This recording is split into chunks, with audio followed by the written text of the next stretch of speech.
and in this video I'm going to take you through 10 different ways to play through the classic 2-5-1 progression that is so ubiquitous in jazz music. Anyone who's going to play jazz, unless it's strictly going to be modal or perhaps free jazz, is going to need to be comfortable over 2-5-1 progression.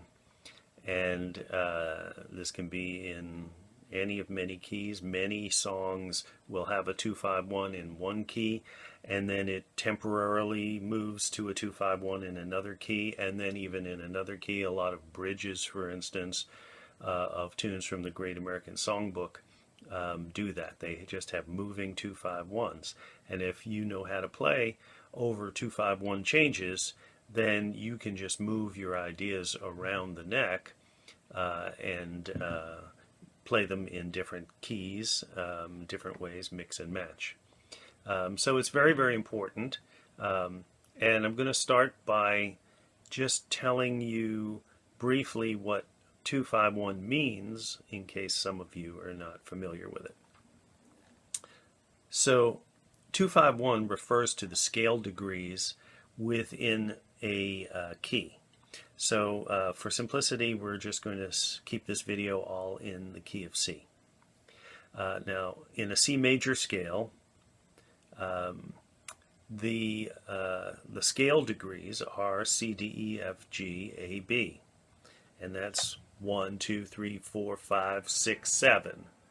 So the first scale degree is C, the second scale degree is D, and so forth. So when we talk about a 2-5-1, we're talking about something that's based on the second scale degree, some form of a D, and then the fifth scale degree, which is C, D, E, F, G, so D followed by G, and then 1, which is the C itself. Now, in major key harmony, the 2 chord is a minor chord. So it's going to be a form of a D minor, so 2 minor, and in jazz we usually will add a 7 on top of that, a flat 7. So it's a 2 minor 7 chord. In major scale harmony, the 5 chord, which we said is a G, is usually dominant, so that has a flat 7. And so that's a G7 chord. And that can be extended, as can the D minor 7. They can become D minor 9 and G9, or G7 flat 9, or G7 sharp 9, or D minor 11. There's a lot of things that can be done to make those chords a little more interesting, and that are frequently done by jazz players. And then finally, the 1 chord comes after the G, and that's some form of a C. It could be a C major triad, it could be, which is just C, E, G, or it could be C major 7, C, E, G, B, or it could be C sixth, which is the open neck on the C6 pedal steel guitar, C, E, G, A. It could be C, E, G, A, and a D, so it's a C6-9. There are a number of options for the type of C chord, but it's a major chord, so it will have a major third, which is an E natural in there. So the 10 examples that I'm going to show you all use the C6 tuning with the standard pedal setup. So pedals 4, 5, 6, 7, and 8 are standard and stock and will be referred to by those numbers. The knee levers that I use in various examples, 2-5-1 examples that I'll show you, are not always on every guitar. They're fairly common, and a complete, what we might call an Emmons setup of knee levers would have all of these. So almost all C6 setups have at least one knee lever, and that lowers the third string from C to B by half a step. In addition to that, I use a lever that raises that third string from C to C sharp and raises the seventh string C also from C to C sharp. You may or may not have those changes on your guitar. Then the other important changes that I have are what happens with the A's on the fourth and the eighth string. So I have a knee lever that raises both of those A's to A sharp or B flat. Some people have just the fourth string raising to A sharp and leaving the eighth string alone. That's okay. The examples that I use have them both going up, but you know, you don't have to play that string. So if your eighth string is not raising, and I show you a voicing that includes the eighth string, leave it out. Or see what it sounds like if you have a natural note there and a raised note on the fourth string. Maybe you'll like it. I'm sure there are occasions when that would be useful. And then the last change is lowering the A from A to A flat. Again, both strings, the fourth string and the eighth string, lowered from A to A flat. And if you have at least one of those, you'll be able to play the examples that include that, and maybe you have to skip one of the strings. Okay, so all of the examples are going to be in the key of C for simplicity. So there'll be some form of a D minor, some form of a G dominant chord, and some form of a C major. In the tablature, I have circled the strings that have the root, so the D, the G, or the C in them, just to get you oriented to that voicing of the chord. But I encourage you to play each string and really listen and count up the scale if you need to know, okay, this is the root, the one, this is the third, this string is the fifth, and then we have a repeated third, and then this one is the ninth, and so forth. So your ear gets used to hearing those extensions of the chords in all of these different voicings, and to knowing where everything is on your guitar with certain combinations of pedals and knee levers. Very important that you know what each of your pedals does and what each of your knee levers does. One other thing I'll say is that while I'm going to show you some of my favorite positions for playing 2-5-1s with different voicings at different frets, feel free to mix and match them by all means. You know, if I give you a D minor 7 over here followed by a G7 over there, pick one of the other G7s and go to that one, and then decide where you want to resolve to the C. Do you want to go to a higher fret? Do you want to go to a lower fret? Can you even resolve it right there at the same fret where you have the G7? In some cases you can. But mix and match, because that's what makes it your own. That's what makes it part of your bag, so that when you're playing on the fly, you've got a lot of options that pop up for you in your mind, and you know, you may be heading uphill on the neck, or you may be heading down, and you've got options in both directions, and just, you know, if you know where they all are, then you can get to one or the other pretty well. So just use your creativity and have fun with it. Mix it all up. So as long as you have a basic knowledge of how to read tablature, we should be in good shape. The only other thing I will mention is that I use a minus sign next to a fret to show that that string has been lowered by a half step. Now that might be by the pedal that's indicated underneath the tablature, or if that pedal doesn't do that change, then that means it's being done by one of the knee levers. So it's either, you know, lowering the C on the third string, or lowering the A on the fourth string or the eighth string. And if you see a plus in parentheses, that means that string is being raised a half step. If the pedal shown doesn't do that, then it must be because of it's coming from an E lever. There are some cases where you'll see plus plus, two pluses in parentheses. That means it's being raised by two half steps. The only place where I have that is not on an E lever. I have it on pedal 7, which is a stock change to raise the third string and the fourth string both by a whole step or two half steps. And so when you see that, it'll be on strings 3 and 4, and it'll say pedal 7 underneath it. Okay, so I think that's enough orientation. I think we should get on with playing through the examples, and I hope you find them interesting and helpful, and maybe learn something new from it. Have fun with it and enjoy.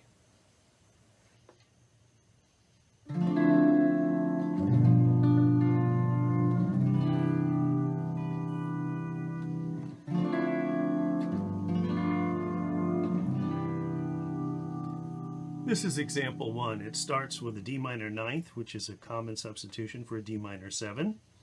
The root is on the 8th string. And here is your 9th tone. And we start counting after you get through the 7 notes of a scale. We keep counting. 8 is the same as the root, or a 1. And then 9 is the same as a 2, but it's in a higher octave. So in a D chord, the 2 is an E. So in D minor, we would be adding an E on the top, and that's what that is, because otherwise this would be C string, D, E, F, and then we're lowering it down to an E. Okay, so this is D minor ninth, and from there we're going to go to a G ninth, and that's using pedal 5, and the 9th tone you will be able to hear 1, 3, 5, 7, and there's 9. Okay, 9, as I just said, is a whole step above the root, so that means the root is back here. So 1, 3, 5, 7, 9, root. Okay, so this is a G9. 7 again. Okay, those are just duplicates. So we have 2 minor, 9, 5, 9, and now we're going to resolve to a C major, and we'll either do a C major 7, the root is on the 9th string, 1, 3, 5, major 7. I'm going to skip the 5th string and then go with 4, 3, 2. And that's C major 7.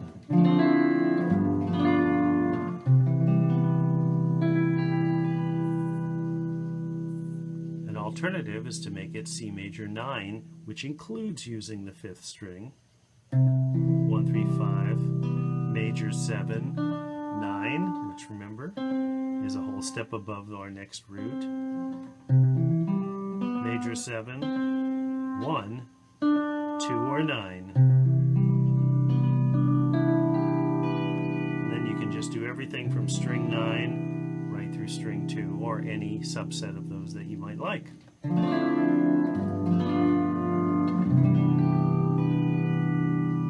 Okay, so that's example 1. Example 2 is very similar, still starts with the D minor ninth, and we're going to play that G ninth,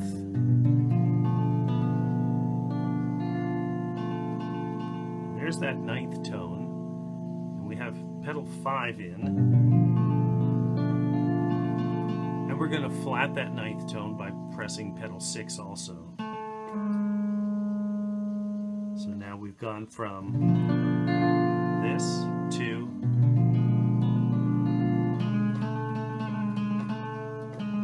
that's the only difference.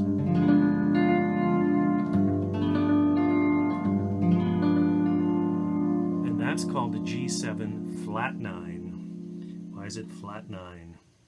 Well, the G, our root, is right down here. If you went a whole step above it, is the 9th. So only a half step above it is the flat 9. So it would be an A flat, actually. G, A flat. There's that A. And there's the A flat.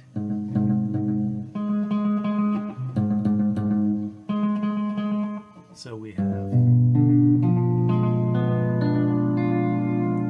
G7 flat 9 as a substitute for just G7 or G9.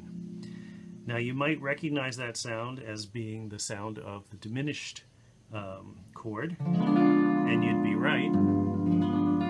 Be a G diminished chord in this position.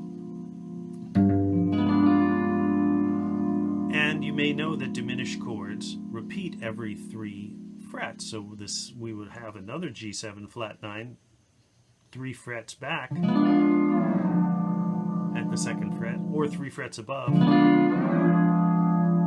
the 8th, or keep going to the 11th, or 3 more to 14, and so forth. So just as diminished chords repeat every 3 frets, so does the 7 flat 9 chord repeat every 3 frets, and we'll take advantage of that in some of the future examples. So we have D minor 9, G7 flat 9, and now we have different ways to resolve to the 1 chord, to a form of a C major. In this case, I'm going to go back 2 frets, come off of the 6th pedal, stay on the pedal 5, and raise your C's to C sharps, your C strings up to C sharps. So those things together will give you a C6 chord. Okay? Pedal 5 and raising your C's. Now, those raising of the C's is very similar to the use of the F lever on the E9th tuning. It gives you another position 3 frets above your open neck position. So here's C6 open, and here it is with the 5th pedal and raising the C's just 3 frets higher.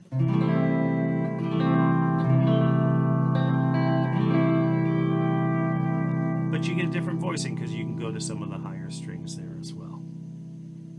Okay? So, D minor 9, G7 flat 9, C6.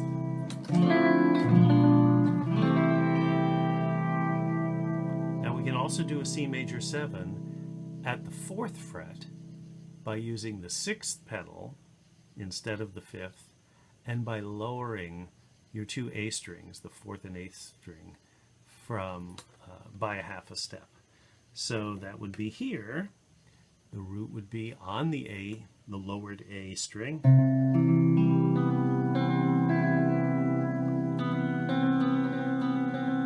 These 2 notes are only a half a step apart, and that's because 1, 3, 5, major 7, and then there's the new root again. So you have the major 7 and the root, which are only a half step apart from each other, but it gives a nice little tension between the 2 of them, but it's a sweet tension in a major 7.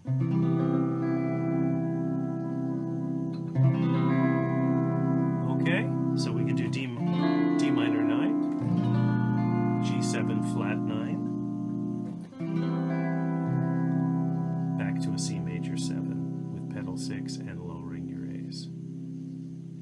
And that's example 2. Now example 3 uses a different D minor 9. It's actually one of my favorite places to play D minor 9, and that is at the 9th fret, which you may know as a D position if you use your 9th string as the root. That's a D9 with the 6th pedal in. but your fourth and eighth strings are the thirds of that chord, major thirds, so we need to lower them by half a step, and that gives you simply a D minor 9, which I find to be a very beautiful chord. Now what we're going to do now is just go back a half a step and come off of that knee lever that's lowering the A's and just use pedals 5 and 6 at the 8th fret. And that's G7 flat 9. How do we know that? Because it's 3 frets above the 5th where we did it last time. Okay? And you can keep going every 3 frets, as we said. So there's a G7 flat 9. This one will not have a root. You're only going to get that root back at the 5th fret for G. So here you can get a B flat in the root, but you probably don't want that if you're trying to say this is a 5 chord in C. In other words, some form of a G dominant chord. So we're just going to use it from the 8th string to the 3rd string. Okay, and then we're going to go resolve it another half step down to G major 9, which I showed you in the first exercise. So let's do that all together. D minor 9, G7 flat 9, and you can just slide down, come off of your pedals, and you just have nice G major 9. So it's only half step moves. Very pretty. Okay, that's exercise 3. Exercise 4 starts with that same D minor 9th that I like so well. But instead of going back 1 fret to get the G7 flat 9, let's go up 2 frets to the 11th and use the diminished pedals, right? There's a G7 flat 9 again, and it's very nice voice leading to end up on the 12th fret for a C6 chord. Okay? Root, root, 3, 5, 6, root, and we'll just end it with that one. You could use another third on the top if you wanted to use the 2nd string. But D minor 9, G7 flat 9,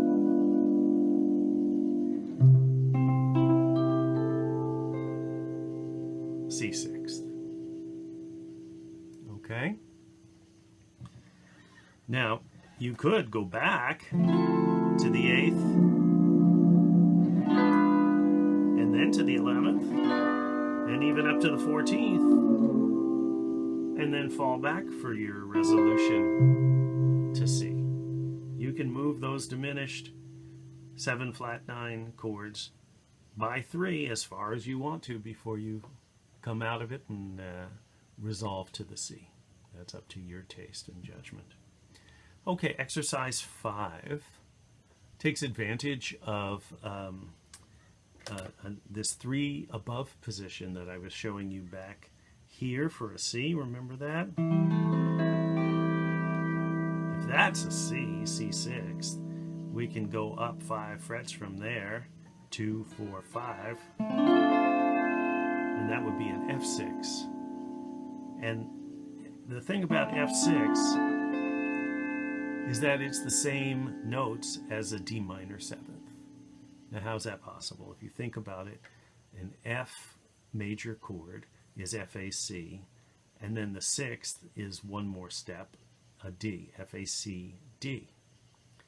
Now what's a D minor 7? Take the D from the end, stick it at the beginning as a root, and it's D, FAC, right? D, F, A is the D minor triad, and the C is the flat 7 for a D minor 7th. So if we start on the 7th string and play through the 3rd string, we have a D minor 7th, and we're just pulling it out of that F6 position. Okay, now this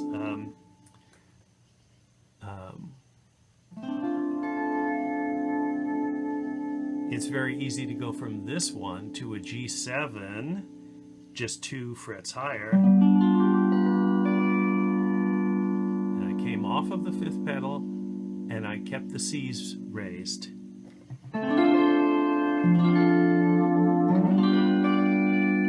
And that's that raising the C's. That's so analogous to raising your E's to F on the E9 to give you a 3 above position, because here's a G7 position, open, there's a G7 position. If I go up 3 more frets and I raise those C's, there's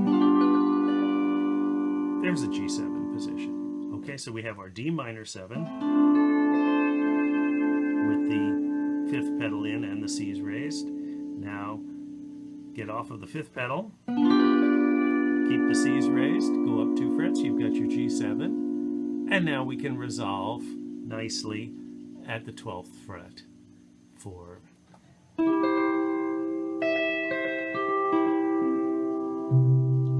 our C, and that's just a nice big full C triad, C major triad.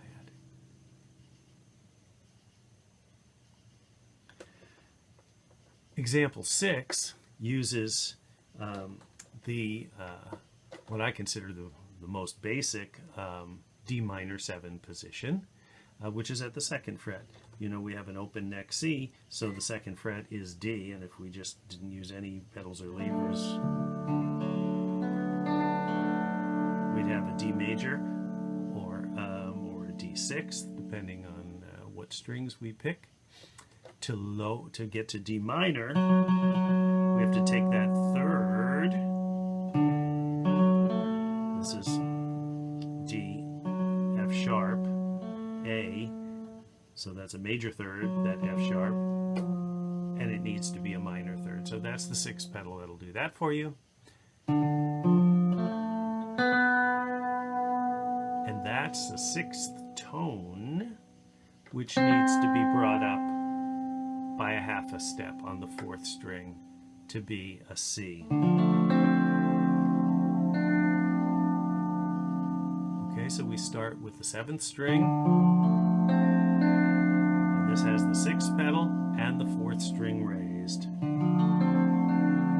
And that's a very nice D minor 7. Now we need some kind of a G7 or a G9. Well, this is a great place to find another G7 flat 9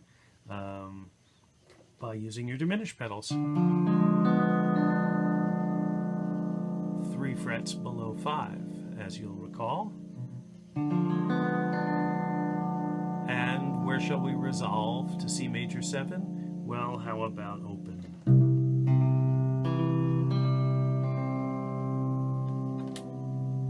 And in fact, I'll put in the major 7 by lowering the C to B. Okay, so that's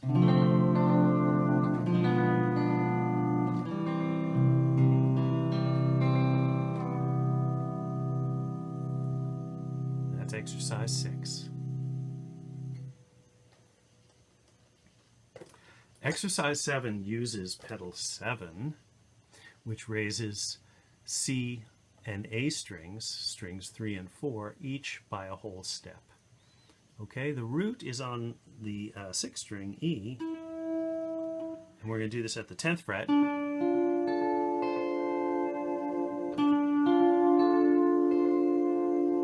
Okay, that's our D minor 7 here. And we can even use the 2nd string because that's a repeat of the root.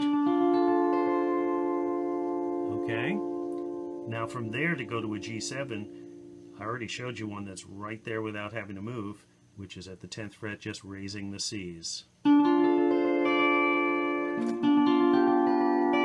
No pedals, just raising the C's. And then we can easily resolve to the 12th fret.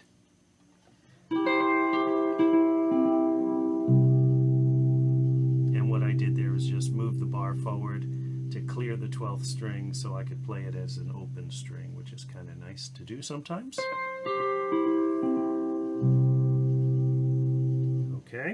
So again, that one's and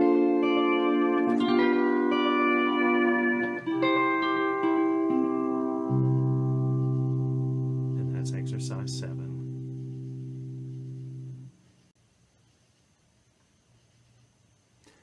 Exercises 8 through 10 use something called a tritone substitution. Let me explain what a tritone is. It's not as complicated as it might sound initially. We want to play something in place of the G7 that might be a little bit more colorful, a little more interesting. Okay? So tritone substitutions often happen on the 5 chord of chord progression, and certainly it's very common to hear in a 2-5-1 progression. So a tritone simply means the note that is 3 whole steps above the one that you're starting with. So here's our G, and if I go 1 whole step, it's A, another whole step is B, and the next whole step is C sharp or D flat. So we can say that D flat is the tritone of G. Okay? Now, we have a D flat on the 9th string, 1 more fret higher.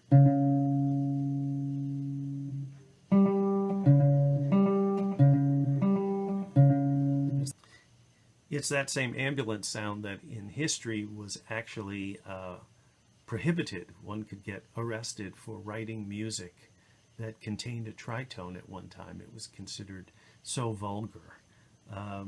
Now we can accept those tones very easily in modern harmony. The reason why the chord, the D flat chord, can substitute for a G7 chord is because they share 2 very important notes in common. That's their 3rd and their 7th. So here's that G, there's the 3rd, there's the 5, and there's the 7. So let me just play the 3rd and the 7th. There's that ambulance type sound. Get your attention coming down the street. It's hard to imagine it used to be considered very jarring, because if you put it in the context of a dominant chord, it's quite lovely. But if you isolate those 2 pitches, they can be a little funky. Okay, now, the thing is that those 2 pitches, the 3rd and the 7th, are the same two pitches that are the 7th and the 3rd in the key of D flat. So if we go to this D flat root,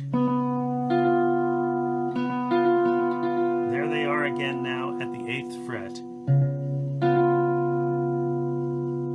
Okay, and here I'm only using the 6th pedal.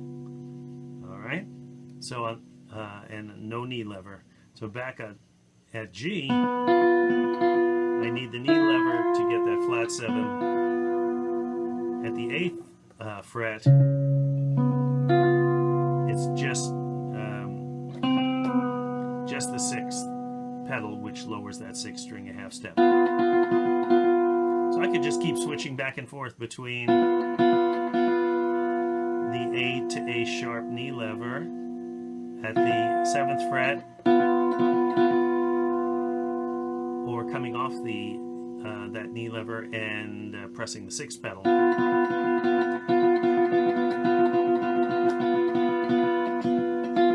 And the difference will just be, what am I using for a root?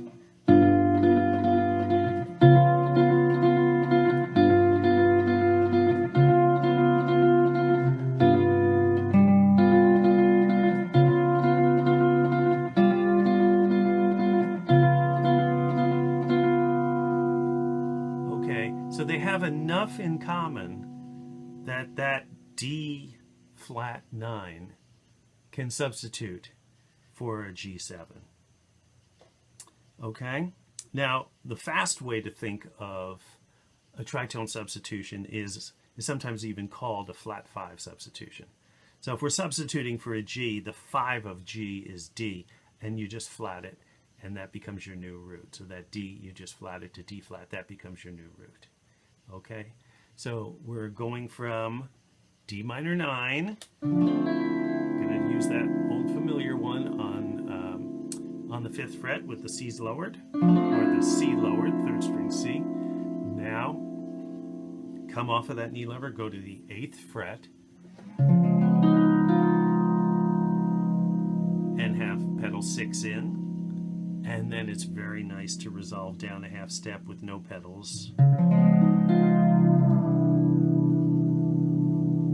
So again.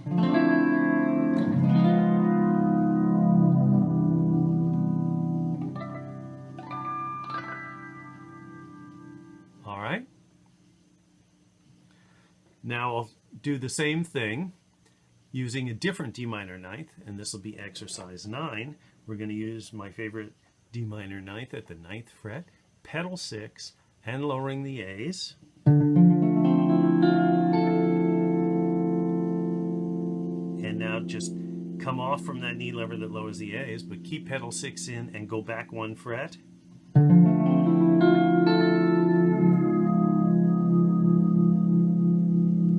And then resolve another half step down to the 7th fret.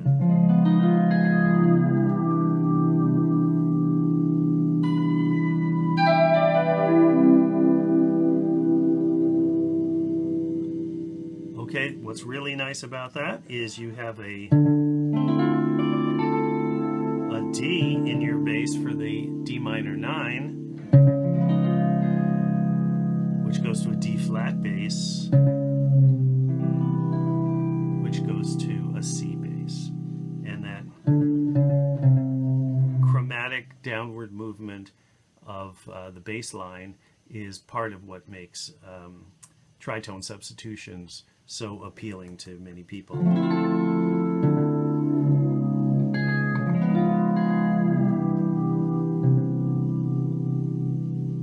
Okay? And then finally, I'm going to show you one that starts here at the 5th fret, D minor 9th. We're going to go up to, and that's got the C lowered, as you know. We're going to go up to the 8th fret again, using the 9th string as the root and putting in pedal 6. But we're going to keep that lowered C string in the voicing.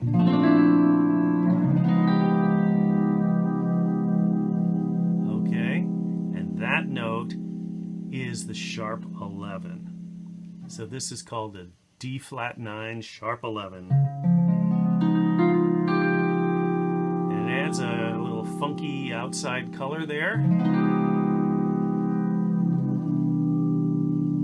And then you can resolve it with no pedals and no knee levers back to the 7th fret. So the sharp 11 is, the 11 is the same as the 4 tone. So in D flat, a 4 in D flat would be a G flat, and you're sharping it, so it becomes a G natural. And you're actually working at the 8th fret, which is 1/2 step above your G position, so you need to lower that C string back down as if it were at the 7th by using that knee lever. Gives you the same note as here, so it's giving you a G natural on top of a D flat 9th, and that's called the D flat 9 sharp 11. And you probably heard this sound in nightlife and a number of other jazz things. It's quite commonly used. So once again, from here, and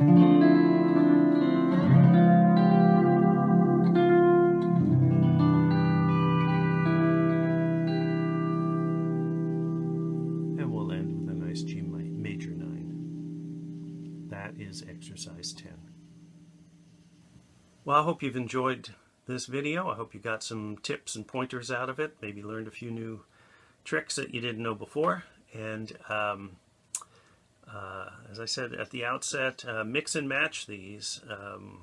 You need to have all kinds of options under your belt and popping up in your mind while you're playing. You can go up, you can go down, you can use this position with these pedals, or if you feel like it, you just go to that fret instead, and you've got different pedals and knee levers, or open setting to resolve to, or to use as the 5, and so forth. Have fun with it, experiment, be creative, and enjoy this great, wonderful, wacky world of pedal steel guitar. Jim Cohen signing off. Have fun.